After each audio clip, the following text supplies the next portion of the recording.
ಯೋಜನೆ ಹೊಸ ಸಾಂಕ್ಷನ್ ಏನ್ ಪ್ಲಾನ್ ಅದಲ್ಲ ಅವ್ರಿಗೆ ಶಾಶ್ವತ ನೀರಾವರಿ ಮಾಡ್ರಿ. ಜಾರಕಿಹೊಳಿ ಏತ್ ನೀರಾವರಿ ಅವ್ರಿಗೆ ಬರೀ 1 ಕಿಲೋಮೀಟರ್ದಾಗ ಡ್ಯಾಮ್ದಿಂದ ಹೊಸ ನೀರಾವರಿ ಆಗ್ಬೇಕು ಅಂತವ್ರಿಗೆ ಎಂದೋ 50 ವರ್ಷದ ನೀರಾವರಿ ಮಾಡಿಕೊಡ್ಬಹುದಾಗಿತ್ತು.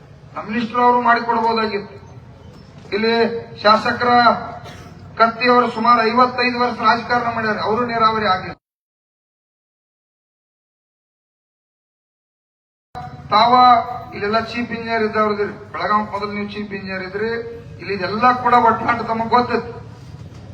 ತಾವೀಗ ಎಮ್ಮಡಿ ಆಗಿರಿ, ಎಲ್ಲ ಪರಮ ಪೂಜ್ಯರ ಆಶೀರ್ವಾದದಿಂದ ಎಮ್ಮಡಿ ಆಗಿರಿ ಅಂದ ಮತ್ತ ಇಲ್ಲೇನ್ ಕೆಲಸ ಮಾಡಿರಿ, ಒಟ್ಟ ಈ ಆಶೀರ್ವಾದದಿಂದ ಹುಕ್ಕೇರಿಗೆ ಸಂಪೂರ್ಣ ನೀರಾವರಿ ಮಾಡ್ತಕ್ಕಂಥದ್ದು ಕೂಡ ಮಾತಾಡೋ. ಹುಕ್ಕೇರಿಗೆ ಅಷ್ಟ ಆಗ್ಲತ್ತೇಳಿ ನಮ್ಮದ ರೈತ ಸಂಘದವ್ರ ಹೋರಾಟ ಇಲ್ಲ, ಇಡೀ ರಾಜ್ಯದ ಎಲ್ಲ ನನ್ನ ರೈತ ದೇವರುಗಳು ನೀರಾವರಿ ಆಗ್ಲತ್ತೇಳಿ ನಮ್ಮ ಹೋರಾಟ.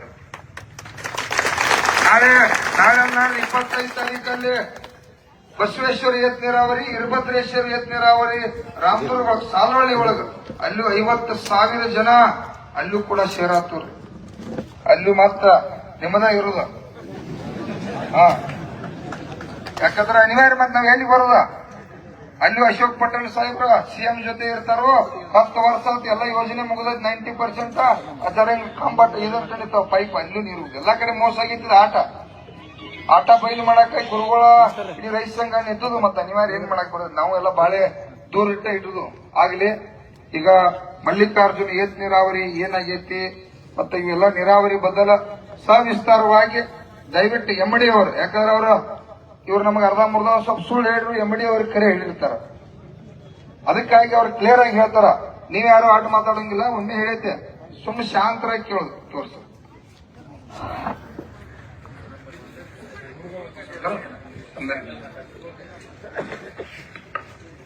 ನೀವಿಬ್ರು ಕೊನೆಯದವ್ರು ಹೇಳ್ರಿ ಮ್ಯಾಕ್ ಬರ್ರಿ ಸರ್. ಗೋಕಾಕ್ ಮತ್ತು ಚಿಕ್ಕೋಡಿ DSP ಸಾಹೇಬ್ ಬರೀ ಕೊಡ್ ಬರ್ರಿ ಸರ್. ಇಲ್ಲಿ DSP ಸಾಹೇಬ್ ಬರೀ ಇಬ್ರು ಕಡೆ ಕೊಡ್ ಬರ್ರಿ ಸರ್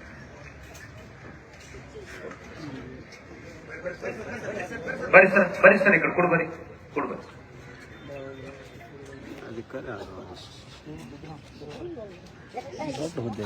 ಅಧ್ಯಕ್ಷರು ಈಗ ಎಮ್ಡಿ ಸಾಹೇಬ್ರಿಗೆ ಕೊಡೋಣ ನೇರವಾಗಿ ಅಲ್ಲ, ಅವ್ರು ಹೇಳಿದ ನಂತರ ನಾ ಹೇಳಕ್ ಚಲೋ ಆಕೈತ್ರಿ. ಅವ್ರು ಹೇಳಿದ ನಂತರ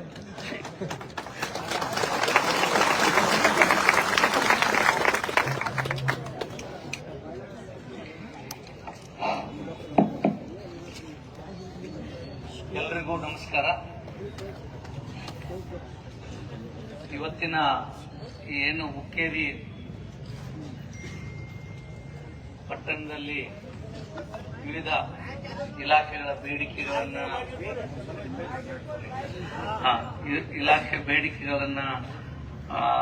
ಕೇಳಿ ತಾವೇನು ಎಲ್ಲ ಸೇರಿದಿರಿ.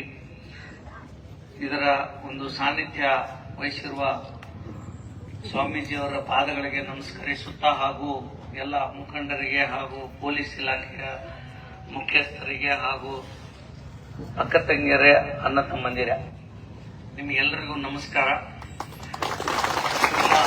ಮುಖಂಡರು ಹೇಳಿದ ಹಾಗೆ ನಾನು ಸಹ ಒಂದು 2 ದಿವಸದಿಂದ ಕೆಲವೊಬ್ಬರಿಗೆ ರಾಯಚೂರಿಂದನೂ ನಮ್ಮ ಮುಖಂಡರು ಬಂದಿದ್ದಾರೆ. ಅವರು ನನಗೆ ಫೋನ್ ಮಾಡಿದ್ರು. ನಾನು 2 ದಿನದಿಂದ ಅವರ ಒಂದು ತುಂಗಭದ್ರಾ ಯೋಜನೆ ಬಗ್ಗೆ ನಾವು ಕೇಂದ್ರ ಸರ್ಕಾರದ ಒಂದು ಅನುದಾನ ಪಡಿಬೇಕು ಅಂತ 2 ದಿನದಿಂದ ನಾನು ಡೆಲ್ಲಿಲಿದ್ದೆ. ರಾತ್ರಿ ಬಂದೆ. ನಾನು ಬಂದ ಮೇಲೆ ಈ ವಿಷಯ ನೀವೆಲ್ಲ ಹುಕ್ಕೇರಿ ಭಾಗದಲ್ಲಿ ನಮ್ಮ ನೀರಾವರಿ ಇಲಾಖೆಯಿಂದ ಏನು ವ್ಯವಸ್ಥೆ ಅಥವಾ ಯೋಜನೆಗಳಿದಾವೆ, ಆಮೇಲೆ ನಡೀತಾ ಯೋಜನೆಗಳು ಏನು ಕುಂಠಿತ ಆಗಿದಾವೆ, ನೀರಾವರಿ ವ್ಯವಸ್ಥೆ ರೈತ ಬಾಂಧವರು ಇಲ್ಲ ಅನ್ನೋ ಒಂದು ಏನು ಇಲ್ಲಿ ನೀವೆಲ್ಲ ಸೇರಿದಿರಿ ಅಂತ ವಿಷಯ ಗೊತ್ತಾಯ್ತು. ನನಗೂ ಒಂಥರ ದುಃಖ ಮತ್ತು ಸಂತೋಷ ಎರಡೂ ಆಯ್ತು. ಯಾಕೆ ಅಂತ ಹೇಳಿದ್ರೆ ನಾನು ಈ ಭಾಗದವನೇ, ಇಲ್ಲೇ ಓಡಾಡಿದ್ದೆ. ನಿಮ್ಮ ಮುಖಂಡರೆಲ್ಲ ನಮ್ಗೆ ಬಂದು ಅವಾಗ ಕಾಡ್ತಿರ್ತಾರೆ, ಬೇಡ್ತಿರ್ತಾರೆ. ಅದಕ್ಕೆ ನಾವು ಅದೃಷ್ಟವಶಾತ್ ಈಗ ಅವರೇ ಹೇಳಿದಂಗೆ ಮಹಾನುಭಾವರು ಮತ್ತೆ ಹಿರಿಯರು ನಿಮ್ಮೆಲ್ಲರ ಆಶೀರ್ವಾದದ ಫಲದಿಂದ ನಾನು ಉತ್ತರ ಕರ್ನಾಟಕದವನೇ ಈ ಸುಮಾರು 22 ಜಿಲ್ಲೆಗಳ ನೀರಾವರಿ ಯೋಜನೆಗಳನ್ನ ಮುಖ್ಯಸ್ಥನಾಗಿ ಬಂದಿದ್ದೀನಿ. ಹಿಂದೆ ಯಾರು ಇರಲಿಲ್ಲ. ಎಲ್ಲರೂ ಏನು ದಕ್ಷಿಣ ಕರ್ನಾಟಕದವರು ಇರ್ತಿದ್ರು.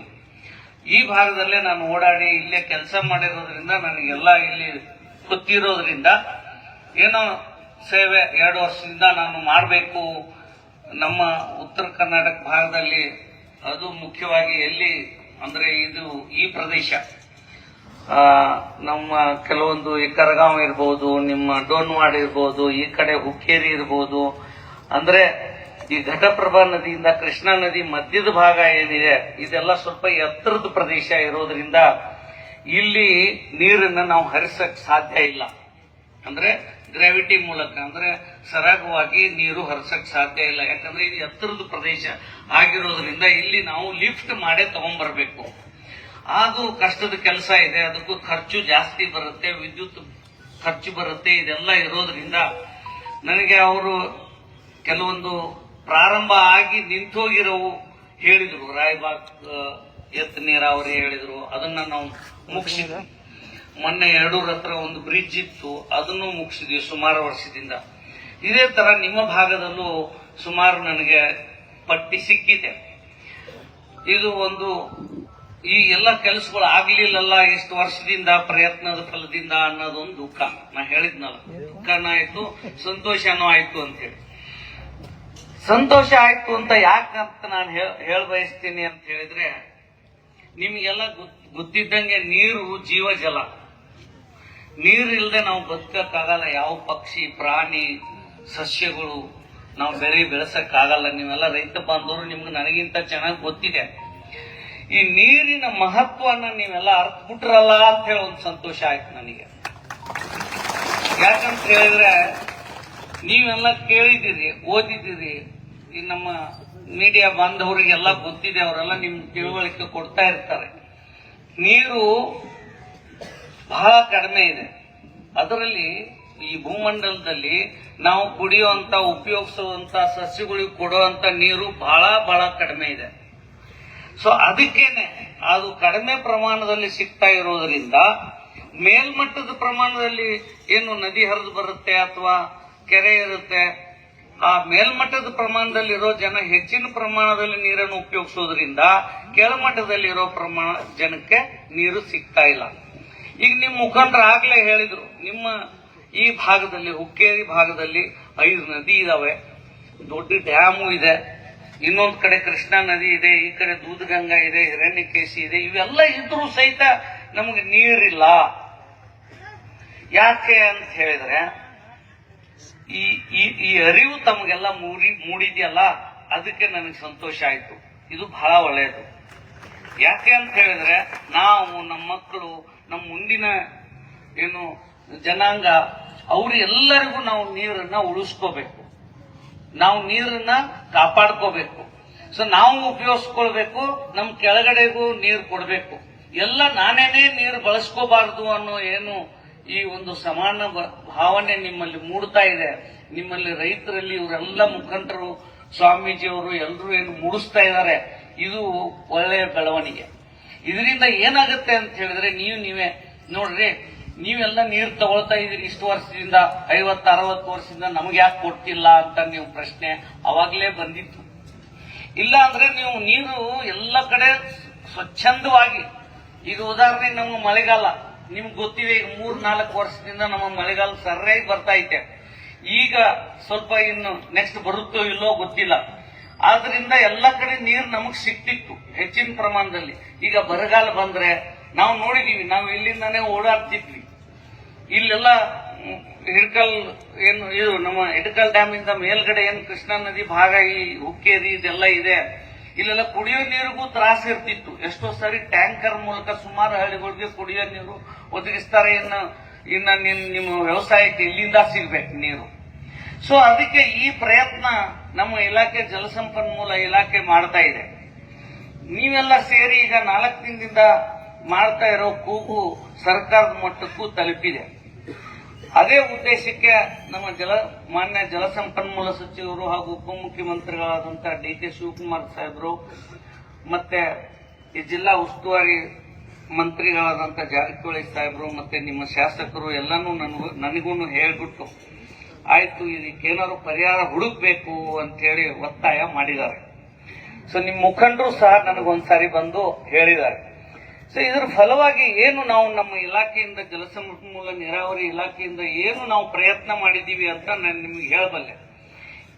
ಯಾಕೆ ಅಂತ ಹೇಳಿದ್ರೆ ಪ್ರಯತ್ನ ನಾ ಮಾಡಿದ್ದು ಹೇಳಬಲ್ಲೆ ಅಂತ ಯಾಕೆ ಹೇಳ್ತಿದ್ದೀನಿ ಅಂತ ಹೇಳಿದ್ರೆ ಎಲ್ಲಾ ಕೆಲಸಗಳನ್ನ ಮಾಡಬೇಕು ಅಂದ್ರೆ ಮುಖ್ಯವಾಗಿ ನಮಗೆ ಸಂಪನ್ಮೂಲ ಬೇಕು. ಸಂಪನ್ಮೂಲ ಏನು ಅಂತ ಹೇಳಿದ್ರೆ ಹಣಕಾಸಿನ ವ್ಯವಸ್ಥೆ. ಈ ನಮ್ಮ ಸರ್ಕಾರದ ಹಣಕಾಸಿನ ವ್ಯವಸ್ಥೆನಲ್ಲಿ ವಿವಿಧ ಕಾರ್ಯಕ್ರಮಗಳನ್ನು ನಾವು ಈ ಭಾಗದಲ್ಲಿ ತಗೊಂಡಿದ್ದೀವಿ. ಅದೇನು ಅಂತ ನಾನು ನಿಮಗೆ ಹೇಳ್ತೀನಿ.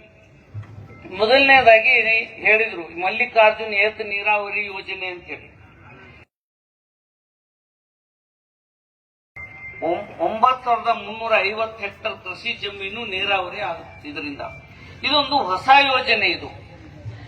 ಈ ಯೋಜನೆ ನಾವು ತಯಾರು ಮಾಡಿದ್ದೀವಿ ಆಲ್ರೆಡಿ ನಮ್ಮ ಇಲಾಖೆಯಿಂದ 780 ಕೋಟಿಗೆ ಇದು ರಾಜ್ಯ ಸರ್ಕಾರದಿಂದ ಮಂಜೂರಾಗಬೇಕು ಅಂತ ಹೇಳಿ ನಾವು ಕರ್ನಾಟಕ ನೀರಾವರಿ ನಿಗಮದಿಂದ ತಯಾರಿಸಿ ಕೊಟ್ಟಿದ್ದೀವಿ.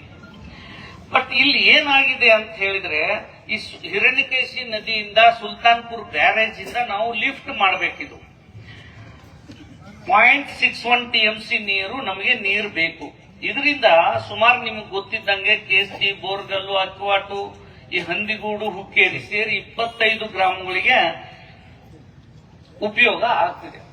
ಇದೊಂದು ವಿಸ್ತೃತ ಯೋಜನೆ. ನಾನು ಪರಿಶೀಲಿಸಿ ನೋಡಿದ್ರೆ ಸರ್ಕಾರದಿಂದ ನಮಗೆ ವಾಪಸ್ ಬಂದಿದೆ ಇದು ಪ್ರಪೋಸಲ್. ಏನು ಅಂತ ಹೇಳಿದ್ರೆ ಏನಾಗುತ್ತೆ ಅಂದ್ರೆ ನಿಮಗೆ ಗೊತ್ತಿದೆ ಹಿರಣ್ಯಕೇಶಿ ನದಿ ನಿಮ್ಮಿಂದ ಬಹಳ ಹತ್ರ ಹುಟ್ಟಿ ಇಲ್ಲೇ ಬಂದಿದೆ. ಅದರೊಳಗಡೆ ನೀರಿನ ಪ್ರಮಾಣ ಕಡಿಮೆ ಇದೆ. ಈಗಾಗಲೇ ನೀವು ಬಹಳಷ್ಟು ಯೋಜನೆಗಳನ್ನು ಮಾಡಿದಿರಿ. ಇದರೊಳಗೆ ನೀವು ಈ ಯೋಜನೆಗೆ ಲಭ್ಯತೆ ಇಲ್ಲ ಅಂತ ನಮ್ಗೆ ಇದನ್ನ ವಾಪಸ್ ಕಳಿಸಿದ್ದಾರೆ. ಸೊ ಅದಕ್ಕೆ ನಾನೀಗ ನಿಮಗೆ ಆಶ್ವಾಸನೆ ಕೊಡ್ತೀನಿ ಎಲ್ಲ ರೈತ ಬಂಧುಗಳಿಗೆ ಹಾಗೂ ನಮ್ಮ ಸನ್ಮಿತ್ರರಿಗೆ. ಏನು ಅಂತ ಹೇಳಿದ್ರೆ ಈಗ ನಾನು ಇನ್ನೊಂದ್ಸರಿ ಇದನ್ನ ಪರಿಶೀಲಿಸಿ ಇದಕ್ಕೆ ಏನಾದ್ರು ಒಂದು ಉಪಾಯ ಮಾಡಿ ಇದನ್ನ ನಾನು ಕರ್ನಾಟಕ ಸರ್ಕಾರದ ಮಟ್ಟದಲ್ಲಿ ಕಲ್ಪಿಸ್ತೀನಿ. 0.61 TMC ನೀರು ನಾವು ಎಲ್ಲಿಂದ ಪಡಿಬಹುದು? ಯಾಕಂದ್ರೆ ನಾವು ನೀರಿನ ಲೆಕ್ಕಾಚಾರ ಮಾಡ್ತಾರೆ. ಸೊ ಈಗ ಅಲ್ಲಿಂದ ನದಿ ಎಷ್ಟು ಮಳೆ ಆಗುತ್ತೆ, ಆ ನದಿಯೊಳಗೆ ಎಷ್ಟು ನೀರು ಬರ್ತದೆ, ಅದರೊಳಗೆ ಯಾರ್ಯಾರು ರೈತರು, ಮೇಲ್ಗಡೆ ರೈತರು ಎಲ್ಲರೂ ಎಷ್ಟು ಉಪಯೋಗಿಸ್ತಾರೆ, ಕುಡಿಯೋ ನೀರಿಗೆ ಎಷ್ಟು ಯೋಜನೆಗಳನ್ನು ಮಾಡಿದೀವಿ, ನೀರಾವರಿಗೆ ಏನಾದ್ರು ಇದ್ರ ಮೇಲ್ಗಡೆ ಯೋಜನೆ ಮಾಡಿದೀವಿ, ಅದೆಲ್ಲ ಲೆಕ್ಕಾಚಾರ ಹಾಕಿ ನೀರಿಲ್ಲ ಅಂತ ಕೊಟ್ಟಿರ್ತಾರೆ. ಸೊ ಇದನ್ನ ಇನ್ನೊಂದ್ಸರಿ ಪರಿಶೀಲಿಸಿ ನಾನು ಇದನ್ನ ಸರ್ಕಾರಕ್ಕೆ ತಲುಪಿಸಿ ಸರ್ಕಾರದಿಂದ ಮಂಜೂರಾತಿ ಪಡೆಯಕ್ಕೆ ಪ್ರಯತ್ನ ಮಾಡ್ತೀವಿ ನಮ್ಮ ಕರ್ನಾಟಕ ನೀರಾವರಿ ನಿಗಮದಿಂದ. ಒಂದು. ಎರಡನೇದಾಗಿ ಕುರಿನಿ ಏತ ನೀರಾವರಿ ಒಂದು ಹೇಳಿದ್ರು. ಕುರಿನಿ ಏತ ನೀರಾವರಿ ಏನಾಗಿದೆ, ಮೊದಲನೇ ಹಂತ 2019-20 ಮಂಜೂರಾಗಿ ಇದು ನೀರು ಲಿಫ್ಟ್ ಮಾಡಿ ಕೊಡಕ್ಕೆ ನೀರಾವರಿ ಒದಗಿಸಕ್ಕೆ ಮಾಡಿರುವಂತ ಯೋಜನೆ. ಇದರಲ್ಲಿ ಹುಕ್ಕೇರಿ ತಾಲೂಕು ಇಂಗಳಗಿ, ಹೊಸೂರು, ಯರ್ನಾಳು, ಯರಗಟ್ಟಿ ಹಿಂಗ್ ಸೇರಿದಂಗೆ ಸುಮಾರು 6 ಕಿಲೋಮೀಟರ್ ಕಾಲುವೆಯಿಂದ ಮತ್ತು 30 ಕಿಲೋಮೀಟರ್ ಮುಖ್ಯ ಕಾಲುವೆಯಿಂದ 1986 ಚಾಲು ಆಗಿದೆ. 2019-20 ಆ ಯಂತ್ರೋಪಕರಣಗಳ ನವೀಕರಣ ಮಾಡಿದ್ದಾರೆ. ಇವಾಗ 26, ಸೊ 6 ವರ್ಷದ ಹಿಂದೆ. ಈಗ ಏನಾಗಿದೆ ಅಂದ್ರೆ ಕುರಿನಿ ಲಿಫ್ಟ್ ಅಲ್ಲಿ ಇದು 1610 ಹೆಕ್ಟರ್ಗೆ ನೀರಾವರಿ ಒದಗಿಸುತ್ತೆ. ಇದರಲ್ಲಿ ಏನಾಗಿದೆ ಅಂದ್ರೆ ಈ ನಿಮಗೂ ಗೊತ್ತಿದೆ, ನಾವು ಎಲ್ಲ ರೈತರಿದ್ದೀವಿ. ಬಹಳ ವರ್ಷ ಮೋಟರ್ಗಳು, ಪಂಪ್ಗಳು, ಎಲೆಕ್ಟ್ರಿಕಲ್ ಇವು ಇಕ್ವಿಪ್ಮೆಂಟ್ಸ್ಗಳು ಅವೆಲ್ಲ ಹಾಳಾಗ್ಬಿಡ್ತವೆ ಕಂಟಿನ್ಯೂಸ್ ರನ್ ಆಗೋದ್ರಿಂದ. ಸೊ ಅದಕ್ಕೆ ಅವು ಆಮೇಲೆ ಏನಾಗುತ್ತೆ, ಈ ತಂತ್ರಜ್ಞಾನನೂ ಬದಲಾವಣೆ ಆಗುತ್ತೆ. ಆದ್ಮೇಲೆ ಹಳೆ ಇಕ್ವಿಪ್ಮೆಂಟ್ಸ್, ಮೆಷಿನರಿಗಳು, ಪಾರ್ಟ್ಸ್ಗಳು ಸಿಗಲ್ಲ. ಅದು ರಿಪೇರಿ ಮಾಡಿ ಮಾಡಿ ಮಾಡಿ ಹೊಸದಾಗಿನೇ ಅದಕ್ಕೆ ಹಾಕಬೇಕು ಒಂದಿಷ್ಟು ವರ್ಷ ಆದ್ಮೇಲೆ. ಆ ಪರಿಸ್ಥಿತಿ ಇದು 1986 ಶುರು ಆಗಿರೋ ಯೋಜನೆ. ಅದಕ್ಕೆ ನಾವೇನ್ ಮಾಡಿದೀವಿ, ಇದಕ್ಕೆ ಸರ್ಕಾರದಿಂದ ನಮಗೆ ಆಲ್ರೆಡಿ ಮಂಜೂರಾತಿ ಕೊಟ್ಟಿದ್ದಾರೆ. ಹಿಂದೆ ಇರೋ ಎಲ್ಲ ಜನರ ಒತ್ತಾಯದ ಮೇರೆಗೆ 51.60 ಕೋಟಿಗೆ ಇದು ಮಂಜೂರಾಗಿದೆ. ಸೊ ಇನ್ನು ಎರಡನೇ ಹಂತದ್ದು ಇದು ಇದು ಸಹ 1996ರಿಂದ ಚಾಲನೆಗೊಂಡಿದೆ. ಇದನ್ನ 30 ವರ್ಷ ಹಿಂದೆ ಇದು ನಿರ್ಮಾಣಗೊಂಡಿದ್ದು ಇದನ್ನ 60 ಕೋಟಿಗಳಿಗೆ ಮಂಜೂರಾಗಿದೆ. ಇದನ್ನ ನಾವು ಸರ್ಕಾರದ ನಮ್ಮ ಸಂಪುಟದ ಸಮಿತಿ ಅಂದ್ರೆ ನಮ್ಮ ಕರ್ನಾಟಕ ನೀರಾವರಿ ನಿಗಮದ ಆಡಳಿತ ಮಂಡಳಿ ಅದಕ್ಕೆ ಮುಖ್ಯಮಂತ್ರಿಗಳೇ ಅಧ್ಯಕ್ಷರಾಗಿರ್ತಾರೆ, ಅವರು ಮಂಜೂರಾತಿ ಕೊಟ್ಟಿದ್ದಾರೆ. ಇದನ್ನ ನಾವು ಆಡಳಿತಾತ್ಮಕ ಅನುಮೋದನೆ ಕಳಿಸಿದ್ದೀವಿ. ಇದನ್ನು ಸಹ ಇನ್ನು 1 ತಿಂಗಳು ಅಥವಾ 1.5 ತಿಂಗಳಲ್ಲೇ ನಾವು ಇದನ್ನ ಟೆಂಡರ್ ಕರೆದು ಕೆಲಸ ಶುರು ಮಾಡೋ ಪ್ರಯತ್ನ ಮಾಡ್ತೀವಿ. ಸೊ ಇದರಲ್ಲಿ ಕುರುಣಿ ಏತ ನೀರಾವರಿ ಬಗ್ಗೆ ನಾವೇನು ಯೋಚನೆ ಮಾಡೋ ಅವಶ್ಯಕತೆ ಇಲ್ಲ. ಅದು 1 ಅಥವಾ 1.5 ತಿಂಗಳಲ್ಲಿ 1 ಮತ್ತೆ 2 ನಾವು ಕೆಲಸ ಶುರು ಮಾಡೋ ಹಂಗೆ ಕಾರ್ಯಕ್ರಮ ಹಾಕೊಂಡಿದ್ದೀವಿ. ಇನ್ನು ಕೋಚರಿ ಬಗ್ಗೆ ಕೋಚರಿ 90.29 ಇದನ್ನು 1999ರೊಳಗೆ ಪ್ರಾರಂಭ ಆಗಿದೆ. ಇದು ಏತ ನೀರಾವರಿ ಯೋಜನೆ. ಇಲ್ಲೂ ಸಹ 1712 ಹೆಕ್ಟರ್ ಅಷ್ಟು ಜಮೀನಿಗೆ ನಾವು ನೀರು ಕೊಡ್ತಾ ಇದ್ದೀವಿ. ಇದು 2022-23ರಲ್ಲೇ ಸ್ವಲ್ಪ ಅದನ್ನ ರಿಪೇರಿ ಮಾಡಿದ್ದಾರೆ, ಆದರೂ ಅದು ಪೂರ್ಣ ಮಟ್ಟದಲ್ಲಿ ಆಗಿಲ್ಲ. ಆದರೂ ಜಿಲ್ಲಾ ಉಸ್ತುವಾರಿ ಸಚಿವರು ಹಾಗೂ ನಮ್ಮ ಮಂತ್ರಿಗಳ ಒಂದು ಒತ್ತಾಯದ ಮೇರೆಗೆ ಇದು ಸರ್ಕಾರದಿಂದ ಈ ಸಂಪುಟ ಸಭೆಯಲ್ಲೂ ಸಹ ಇದು ಮಂಜೂರಾತಿ ಆಗಿದೆ. ಇದನ್ನ ಈಗ ಸದ್ಯದಲ್ಲೇ ನಾವು ಇದನ್ನು ಸಹ ಇದು ಸಂಪುಟ ಸಭೆ ಮುಂದೆ ಆಗ್ಬೇಕು ಅಲ್ವಾ. ಸೊ ಇದು ಸಹಿತ 1-1.5 ತಿಂಗಳಲ್ಲಿ ಕಾಮಗಾರಿನ ಕೋಚರಿನೂ ಪ್ರಾರಂಭ ಮಾಡ್ತೀವಿ. ಸೊ ಅವಾಗ ಒಂದು ಸಾರಿ ನಾವು ಎಲ್ಲಾ ಮೋಟರ್ಸ್ ಚೇಂಜ್ ಮಾಡೋದಾಗಿರ್ಬೋದು, ಆ ಕೆನಾಲ್ ಏನು ಹೂಳು ತುಂಬಿಕೊಂಡಿದೆ ಅದನ್ನೆಲ್ಲ ಕ್ಲೀನ್ ಮಾಡೋದಾಗಿರ್ಬೋದು, ಅದ್ರ ಲೈನಿಂಗ್ ಮಾಡೋದಾಗಿರ್ಬೋದು ಮಾತ್ರ ಸುಮಾರು 30 ವರ್ಷ 40 ವರ್ಷ ಯಾವುದು ಸಮಸ್ಯೆ ಇರಲ್ಲ ಅದು. ಇನ್ನು ರುಸ್ತುಂಪುರು ಇದು ಸಹಿತ 15 ಕೋಟಿಗಳಿಗೆ ಮಂಜೂರಾಗಿದೆ. ಇದು ಆಡಳಿತಾತ್ಮಕ ಅನುಮೋದನೆಗೆ ಅಂದ್ರೆ ನಮ್ಮ ಕರ್ನಾಟಕ ನೀರಾವರಿ ನಿಗಮದ ಬೋರ್ಡ್ ಇಂದ ಅಪ್ರೂವ್ ಆಗಿದೆ. ಇದು ಸಹಿತ ಸಂಪುಟ ಸಭೆ ಮುಂದೆ ರೆಡಿ ಇದೆ. ಸೊ ಇದು ಆಡಳಿತಾತ್ಮಕ ಅನುಮೋದನೆ ಒಂದು ತಿಂಗಳಲ್ಲಿ ಸಿಗುತ್ತೆ. ಮತ್ತೆ ನಾವು 1 ತಿಂಗಳ ನಂತರ ಇದ್ರ ಕೆಲಸನೂ ಶುರು ಮಾಡ್ತೀವಿ. ಇದು ಸುಮಾರು 1992ರಲ್ಲಿ ಪ್ರಾರಂಭ ಆಗಿ ಅದರದ್ದು ಮಷಿನರೀಸು ಅದರದ್ದು ಕೆನಾಲು ಎಲ್ಲಾನು ಸ್ವಲ್ಪ ಇದು ಸರಿ ಇಲ್ಲ ಅಂತ ನಾವು ಎಸ್ಟಿಮೇಟ್ ಮಾಡಿ ಇದನ್ನು 15 ಕೋಟಿಗಳಿಗೆ ನಾವು ಮಂಜೂರಾತಿಯನ್ನ ಕೊಟ್ಟಿದ್ದಾರೆ ನಮ್ಮ ಬೋರ್ಡ್ ಇಂದ. ಸೊ ನಾವು ಎಸ್ಟಿಮೇಟ್ ರೆಡಿ ಮಾಡಿ ಕೊಟ್ಟಿದ್ದೀವಿ. ಇನ್ನು 1 ತಿಂಗಳು 1.5 ತಿಂಗಳಲ್ಲಿ ಇದನ್ನ ಟೆಂಡರ್ ಕರೆದು ಕೆಲಸ ಶುರು ಮಾಡ್ತೀವಿ. ದಟ್ಟಿ ನಾಗನೂರು ಮತ್ತೆ ಏತ ನೀರಾವರಿ ಇದು 1997ರಲ್ಲಿ ಪ್ರಾರಂಭ ಆಗಿದೆ. ಇದು ನಾಗನೂರು, ಬೋಳ್ಸ್ಯಾನಟ್ಟಿ, ಮನಗಟ್ಟಿ, ನರಸಿಂಗಪುರ್ ಈ ತರ ಹಳ್ಳಿಗಳಿಗೆ ಗ್ರಾಮಗಳ 1989 ಹೆಕ್ಟರ್ ಅಷ್ಟು ಅಂದ್ರೆ 6000 ಎಕರೆಯಷ್ಟು ಜಮೀನಿಗೆ ಇದು ನೀರಾವರಿ ಒದಗಿಸುತ್ತೆ. ಇದು ಸಹಿತ ನಮ್ಮ ಕರ್ನಾಟಕ ನೀರಾವರಿ ನಿಗಮದಿಂದ ಸರ್ಕಾರದಿಂದ ಮಂಜೂರಾಗಿದೆ. ಈಗ ಆಡಳಿತಾತ್ಮಕ ಅನುಮೋದನೆ ಕೊಡಬೇಕು 12 ಕೋಟಿಗಳಿಗೆ. ಇದು ನಮ್ಮ ಸಂಪುಟ ಸಭೆ ಮುಂದೆ ಈಗ ಸಲ್ಲಿಸ್ತಾ ಇದ್ದೀವಿ. ಇದು 1ರಿಂದ 1.5 ತಿಂಗಳಲ್ಲಿ ಇದನ್ನ ಕಾಮಗಾರಿಗಳನ್ನು ಕೈಗೊಳ್ತೀವಿ. ಇನ್ನು ಅರಳಿಕಟ್ಟಿ ಮತ್ತು ಜಾರಕಿಹೊಳಿ ಏತ ನೀರಾವರಿ ಇದು ಹೊಸ ಯೋಜನೆ. ಇದನ್ನ ಏನಾಗಿದೆ, ಇದು ವಿಸ್ತೃತ ಯೋಜನೆ. ಇದನ್ನ ನಾವು ಕಾರ್ಯಸಾಧ್ಯತಾ ವರದಿ ಅಂತ ನಾವು ತಯಾರಿಸ್ತೀವಿ, ಸರ್ವೆ ಎಲ್ಲ ಮಾಡಿದೀವಿ. ಇದರ ವಿಸ್ತೃತ ಯೋಜನೆಯನ್ನ ನಾವು ಸರ್ಕಾರದ ಹಂತದಲ್ಲಿ ಸಲ್ಲಿಸಿದ್ದೀವಿ. ಇದು ಪರಿಶೀಲನೆಯಲ್ಲಿದೆ. ಇದಕ್ಕೆ ನನಗನ್ಸಿದ ಮಟ್ಟಿಗೆ ಇದಕ್ಕೇನು ಜಾಸ್ತಿ ನೀರು ಬೇಕಾಗಿಲ್ಲ. ಸೊ ಇದನ್ನ ನಾವು ಮುಂದಿನ ಆರ್ಥಿಕ ವರ್ಷದಲ್ಲಿ ಇದನ್ನ ಕೈಗೊಳ್ಳಕ್ಕೆ ನಾವು ಪ್ರಯತ್ನ ಮಾಡ್ತಾ ಇದ್ದೀವಿ. ಹತ್ತರಿಗೆ ಮತ್ತು ಗುಡುಗನಟ್ಟಿ ಇದು ಹೊಸ ಎತ್ತ ನೀರಾವರಿ ಯೋಜನೆ. ಇದನ್ನು ಸಹಿತ ನಾವು ಈ ಕನ್ಸಲ್ಟೆಂಟ್ ಅಂತ ಸಮಾಲೋಚಕರನ್ನ ನೇಮಿಸಿ ಕಾರ್ಯಸಾಧ್ಯತಾ ವರದಿ ಇನ್ನು ತಯಾರಿಸ್ತಾ ಇದ್ದಾರೆ. ಇದನ್ನ ಸುಮಾರು 1-1.5 ತಿಂಗಳಲ್ಲಿ ತಯಾರಿಸಿ ಇದನ್ನ ಸರ್ಕಾರಕ್ಕೆ ಅನುಮೋದನೆಗೆ ಸಲ್ಲಿಸ್ತೀವಿ. ಒಂದು ವೇಳೆ ಇದು ಇದೇ ಆರ್ಥಿಕ ವರ್ಷದಲ್ಲಿ ಸಾಧ್ಯತೆ ಆದರೆ ಬಹಳ ಸಣ್ಣ ಯೋಜನೆ, ಇದೇ ಆರ್ಥಿಕ ವರ್ಷದಲ್ಲಿ ಸಾಧ್ಯತೆ ಆದರೆ ಇದನ್ನು ಯೋಜನೆ ಕೈಗೊಳ್ಳಕ್ಕೆ ನಾವು ಎಲ್ಲ ಪ್ರಯತ್ನವನ್ನ ಮಾಡ್ತೀವಿ. ಇನ್ನು ಉಳ್ಳಾಗಡ್ಡಿ ಖಾನಾಪುರ ಕೆರೆ ಯೋಜನೆ ಇದು 2023ರಲ್ಲಿ ಮುಕ್ತಾಯ ಆಗಿದೆ. ಇದು ಹೋದ ವರ್ಷದಿಂದ ಇದು ನಬಾರ್ಡ್ ಯೋಜನೆ ಆಗಿತ್ತು. ಇದು 2024-25ರಿಂದ ನೀರು ಕೊಡ್ತಾ ಇದ್ದಾರೆ. ಅಡವಿ ಸಿದ್ದೇಶ್ವರ ಶಂಕರಲಿಂಗ ಹೇಳಿದ್ರು, ಇದು ಇನ್ನೇನು ಮೊನ್ನೆನೆ ಇದನ್ನ ಮುಗಿಸಿದ್ದಾರೆ, ಟೆಸ್ಟ್ ಮಾಡ್ತಾ ಇದ್ದಾರೆ. ಈಗ 2026-27 ಹಂಗಾಮಿಗೆ ನಾವು ರೈತರಿಗೆ ನೀರನ್ನ ಕೊಡ್ತೀವಿ.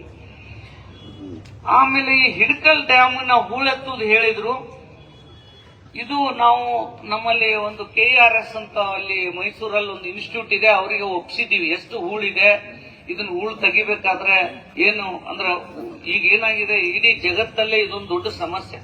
ನಿಮ್ಗೂ ಗೊತ್ತಿದ್ದಂಗೆ ನಮ್ಮ ತುಂಗಭದ್ರಾ ಡ್ಯಾಮ್ ಅಲ್ಲಿ 135 TMC ನಮ್ಗೆ ಹೋಲ್ಡಿಂಗ್ ಕೆಪಾಸಿಟಿ ಇದ್ರೆ, ನೀರು ಸಂಗ್ರಹ ಮಾಡುವಂತ ಸಾಮರ್ಥ್ಯ ಇದ್ರೆ 31 TMC ನೀರು ತುಂಬಿದೆ. ಅದು 3 ರಾಜ್ಯಗಳ ಒಂದು ಅಂತಾರಾಜ್ಯ ಯೋಜನೆ ಆಗಿದ್ದು 31 TMC ಹೂಳನ್ನ ತೆಗಿಯಕ್ ಎಷ್ಟು ಗೊತ್ತಾ 19,000 ಕೋಟಿ ಬೇಕಾಗುತ್ತೆ ಅಂತ ಅಂದಾಜು ಮಾಡಿಕೊಟ್ಟಿದ್ದಾರೆ ಜಪನೀಸ್ ಕಂಪನಿಯವರು. ಈಗ ತೆಗೆದಿರೋ ಹೂಳು ಎಲ್ಲಿ ಹಾಕೋದು ಅನ್ನೋ ದೊಡ್ಡ ಸಮಸ್ಯೆ ಬಂದಿದೆ ಅಲ್ಲಿ. ಸೊ ಅದಕ್ಕಾಗಿ ನಾವು ಬೇರೆ ಒಂದು ಡ್ಯಾಮೇ ಮಾಡಬೇಕು, ಆಲ್ಟರ್ನೇಟಿವ್ ಅಂತ ಹೇಳಿ ನವಲಿ ಅಂತ ಒಂದು ಜಾಗದಲ್ಲಿ ಪ್ರಯತ್ನ ಅಂದ್ರೆ ಸರ್ಕಾರದ ಯೋಚನೆ ಇದೆ. ಸೊ ಆತರ ಇದೇನು ಅಷ್ಟು ಜಾಸ್ತಿ ಹೂಳು ತುಂಬಿಲ್ಲ, ಸ್ವಲ್ಪ ಕಡಿಮೆ ಇರಬಹುದು. ಆದ್ರೆ ನಾವು ಅಲ್ಲಿ ಅದಕ್ಕೆ ಮ್ಯಾಥಮೆಟಿಕ್ ಸರ್ವೆ ಅಂತೇಳಿ ಒಂದು ಸಣ್ಣ ಒಂದು ನಾವೇ ನಿಮ್ಗೆ ಗೊತ್ತಿದೆ, ಅದರಲ್ಲಿ ಸರ್ವೆ ಮಾಡ್ತಾರೆ. ಸೊ ಅದನ್ನ ಮಾಡಕ್ ಅವರಿಗೆ ದುಡ್ಡು ನಾವು ಆಲ್ರೆಡಿ ಕೊಟ್ಟಿದ್ದೀವಿ. ಸೊ ಆ ಸರ್ವೆ ಮಾಡಿದ ಮೇಲೆ ಅದರದ ಒಂದು ಯೋಜನೆ ಮಾಡಿ ಸರ್ಕಾರದ ಮುಂದೆ ಮಂಡಿಸ್ತೀವಿ.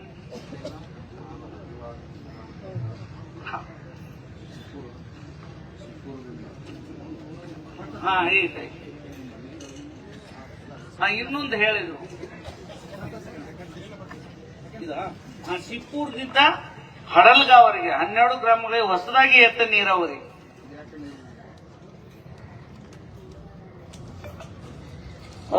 ರಾಸಿಂಗ, ಭೈರಾಪುರ, ಮತ್ತಿವಾಡ, ಹಿಟ್ನಿ, ನಾಗನೂರು ಕೆರೆಗಳಿಗೆ 11 ಕೆರೆಗಳಿಗೆ ಅಲ್ಲ, ಕೆರೆ ತುಂಬ ಯೋಜನೆ. ಹೌದು, ಶಿವಪುರದಿಂದ ಅಡಲ್ಗಾವರೆಗೆ 12 ಗ್ರಾಮಗಳಿಗೆ ಹೊಸದಾಗಿ ಎತ್ತ ನೀರಾವರಿ ಯೋಜನೆ.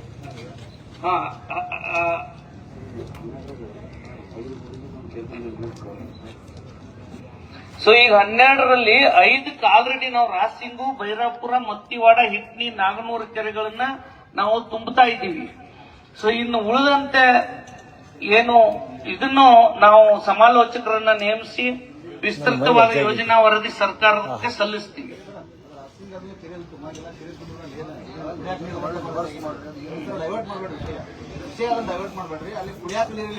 ಎಲ್ಲಿ ರಾಸಿಂಗ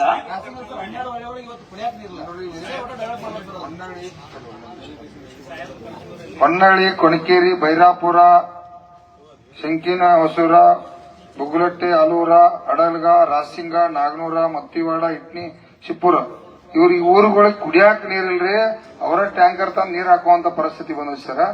ಇವತ್ತು ಸರಿಯಾಗಿ ಅದನ್ನ ಇನ್ನೊಮ್ಮೆ ರೀಸರ್ವೆ ಮಾಡಿ ತಾವ ಅವ್ರಿಗೆ ಯಾಕಂದ್ರೆ ಇಲ್ಲಿ ಹೇರಾಪೇರ ಆಗ್ಬಾರ್ದು ಸಾಹೇಬ್, ನಿನ್ನ ಮಾನ್ಯ ಹೇರಾಪೇರ ಈಗ ಆಗ್ಬಾರ್ದ, ಈಗ ಮಾನ್ಯ ಆಗೈತೆ, ನೀರು ಬಂದಿಲ್ಲ ಅಂತ ಹೇಳಿದ್ರು ನಾವು. ಈಗ ಒಂದು ಕೆಲಸ ಮಾಡೋಣ, ಈಗ ಒಂದು 15 ದಿನ ಬಿಟ್ಟು ಒಂದು ಪ್ರೋಗ್ರಾಮ್ ಹಾಕ್ತೀವಿ. ಸೊ ನೀವು ಯಾರು ಅಂತ ನಮ್ಮವ್ರಿಗೆ ತಿಳಿಸ್ರಿ, ನಾನೊಬ್ರು ಬೆಂಗಳೂರಿಂದ ಒಬ್ಬರನ್ನ ಕನ್ಸಲ್ಟೆಂಟ್ ಕಳಿಸ್ತೀನಿ. ಆಯ್ತಾಯ್ತು. ಇಲ್ಲ, ಇದಕ್ಕೆ ಒಂದು ಹೊಸ ಯೋಜನೆ ಮಾಡಬೇಕು, ಅದಕ್ಕೆ ಸರ್ವೆ ಮಾಡಬೇಕು. ಇದು ಇನ್ಮೇಲೆ ಈಗ ರೈತರು ಇನ್ನೊಂದು 4 ದಿವಸ ಆದ್ರೆ ಅವ್ರಿಗೂ ಬಿಡುವು ಇರಂಗಿಲ್ಲ. ಅದಕ್ಕಾಗಿ ನೀವು ಏನೇನು ಯೋಜನೆಗಳನ್ನ ಸರ್ಕಾರದಿಂದ ಮಾಡ್ತೀರಿ ತಕ್ಷಣದಲ್ಲೇನೆ ಜಾರಿ ಆಗಬೇಕು. 15 ದಿನ ಟೈಮ್ ತಗೊಳ್ಳುವಷ್ಟು ನಮ್ಮ ಜನರಿಗೆ, ರೈತರಿಗೆ ತಾಳ್ಮೆ ಇಲ್ಲ. ಅದಕ್ಕಾಗಿ ನಾಳೆನೆ ಕರ್ಕೊಂಡ್ ಬಂದ್ರಿ, ಅದನ್ನ ಬಗೆಹರಿಸುವಂತ ಕೆಲಸ ಮಾಡಿ. ಆಯ್ತು, ಮಹಾಸ್ವಾಮಿಗಳು ಹೇಳ್ದಂಗೆ ನಾವು ನಾಳೆನೆ ಸರ್ವೆ ಕಾರ್ಯಕ್ರಮ ರಾಸಿಂಗ ಆ ಹಳ್ಳಿಗಳಲ್ಲಿ ಪ್ರಾರಂಭ ಮಾಡ್ತೀವಿ. ಇನ್ನು ಕೊನೆಯದಾಗಿ ಕೊಟ್ಟಬಾಗಿ ಎತ್ತ ನೀರಾವರಿ ಹೇಳಿದ್ರು. ಇದರಲ್ಲಿ 2007ರಲ್ಲಿ ಪ್ರಾರಂಭ ಆಗಿದ್ದು 7,571 ಅಂದ್ರೆ ಆಲ್ಮೋಸ್ಟ್ ಒಂದು 21,000 ಎಕರೆ ನೀರಿಗೆ ಇದು ನೀರಾವರಿ ಒದಗಿಸುತ್ತೆ. ಇದು ಸಹಿತ ದುರಸ್ತಿಗೆ ಸುಮಾರು ನಾವು ಅಂದಾಜು ಪತ್ರಿಕೆ ತಯಾರಿಸಿದೀವಿ. ಆಮೇಲೆ ಈಗ ನಾನು ಆಲ್ರೆಡಿ ಆದೇಶ ಅವರಿಗೆ ಕೊಟ್ಟಿದ್ದೀನಿ. ಈಗ 3 ವರ್ಷ ಇದನ್ನ ಮೇಂಟೆನೆನ್ಸ್ ಮಾಡಬೇಕು. ಮತ್ತೆ ಈಗ ಏನು 3 ಮೋಟರ್ ಅಲ್ಲಿ 2ನೇ ಹಂತದ 2 ಮೋಟರು ಚಾಲ್ತಿ ಇದಾವೆ. ಉಳಿದ ಮೋಟರ್ಗಳು ಏನು 4 ಮೋಟರು ಮತ್ತೆ ಇನ್ನು ಇದು 2ನೇ ಹಂತದ 2 ಮೋಟರು ಏನು ಈ ಹೋಮ್ ಎಲೆಕ್ಟ್ರಿಕಲ್ಸ್ ಅಂತ ಕೊಟ್ಟಿದ್ದಾರೆ ಅವ್ರ ಹತ್ರ ಬೇಗ. ಆಮೇಲೆ ಇಲ್ಲೊಂದು ಬಾಗಿ ಎಲೆಕ್ಟ್ರಿಕಲ್ಸ್ ಅಂತ ಬೆಳಗಾಮಲ್ಲಿ ದುರಸ್ತಿ ಕೊಟ್ಟಿದ್ದಾರೆ. ಇದನ್ನೆಲ್ಲ ನಾನು ಮಂಜೂರಾತಿ ಕೊಟ್ಟಿದ್ದೀನಿ. ಇದನ್ನ ಇಮಿಡಿಯೇಟ್ಲಿ ತಗೊಂಬಂದು ರಿಪೇರಿ ಮಾಡಿ ತಕ್ಷಣನೇ ಅದನ್ನ ಕೊಟ್ಟಬಾಗಿನ ಪ್ರಾರಂಭಿಸಬೇಕು ಅಂತ. ಈ ಮಳೆ ಬಂದ ತಕ್ಷಣ, ಮಳೆಗಾಲ ಬಂದ ತಕ್ಷಣ ಅಲ್ಲೇನು ಫುಟ್ಬಾಲಿಗೆ ನೀರು ಬಂದ ತಕ್ಷಣ ನೀವು ಶುರು ಮಾಡ್ರಿ ಅಂತ ಆದೇಶ ಕೊಟ್ಟಿದ್ದೀನಿ. ಈ ಕೊಟ್ಟಬಾಗಿ ಯಾಕಂದ್ರೆ ಇದು ಬಹಳ ಹಳೆ ಯೋಜನೆ. ಇದನ್ನು ಒಟ್ಟು ಎಲ್ಲ ಯೋಜನೆಯನ್ನ ನಾವು 150 ಕೋಟಿಗೆ ರಿವ್ಯಾಂಪ್ ಮಾಡಬೇಕು ಅಂತ ಹೇಳಿ ಸರ್ಕಾರಕ್ಕೆ ಪ್ರಸ್ತಾವನೆಯನ್ನ ತಯಾರಿಸಿದೀವಿ. ಇದನ್ನು ಸಲ್ಲಿಸ್ತೀವಿ.